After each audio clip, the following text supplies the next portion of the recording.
Well, hello and welcome. Welcome to you.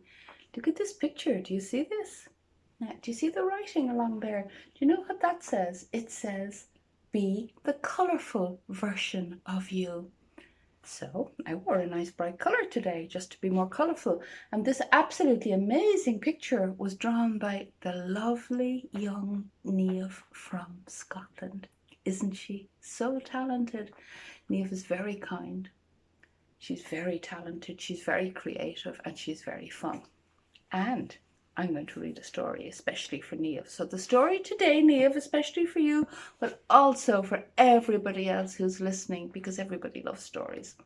It's a book by Chris Riddell, and it's called Wendel's Workshop. So I think Wendel maybe is as creative as Niamh. Will we see?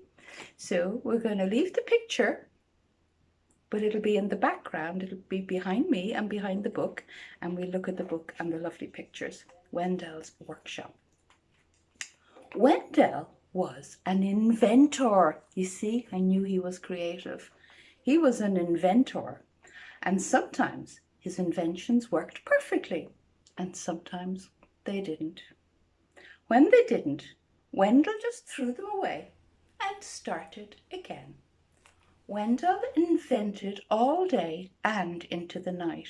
Sometimes he was so busy inventing he forgot to go to bed, and he never had time to tidy up. Wendel's workshop became untidier and untidier and untidier.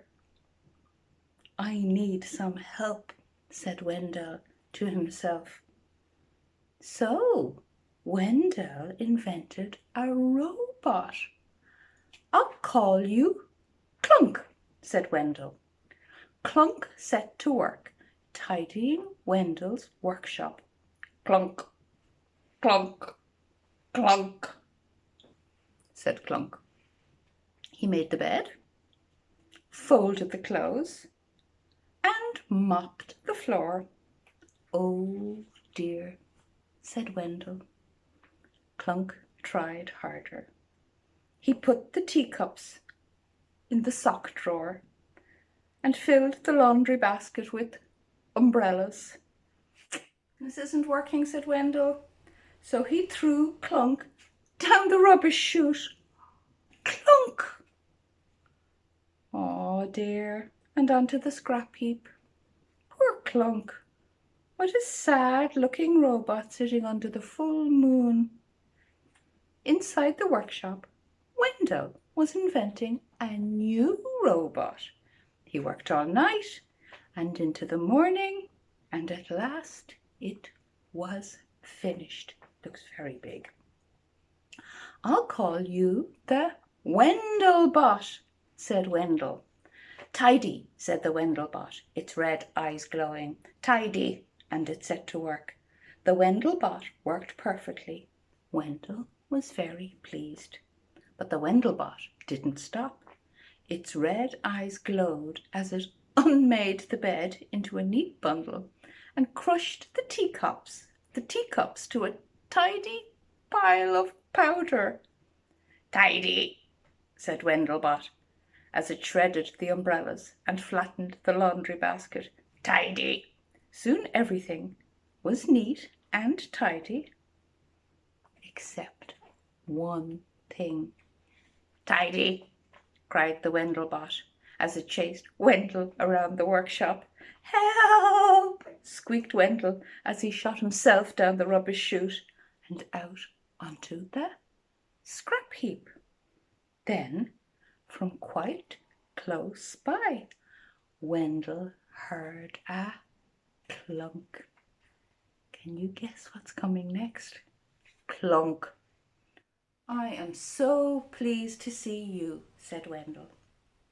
From inside the workshop, the noise of the Wendelbots hammering and bashing grew louder and louder. We need some help, said Wendel, but all we've got is rubbish.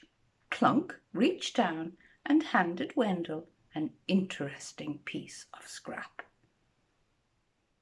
Wendel smiled. And then he began to invent. What was it, I wonder? All day and into the night, Wendel and Clunk were hard at work on the scrap heap, making something. As the sun rose, the hammering and bashing from Wendel's workshop stopped. "Workshop tidy," said the Wendel bot. It turned its glowing red eyes towards the window. "Now, tidy world." The Wendel bot strode across the workshop and threw open the door. "Good morning," said Wendel. "Oh, look at all the robots Wendel has made. Oh my goodness. Look at all those eyes. Whoa." The Wendel bot's eyes glowed red. "Tidy," it said. "Untidy, untidy," Wendel and his robot helpers shouted as they ran inside. "Tidy," cried the Wendel bot, lumbering after them, but the robots were too quick for it. The Wendel bot's eyes glowed brighter and brighter as Wendel's workshop grew untidier and untidier. "Tidy, tidy." Bang! When the dust had settled, Wendel sighed. "Now, we'll have to tidy up again," he said, "but not too much this time." All the robots helped, in their different ways. Not everything worked perfectly, but Wendel didn't mind.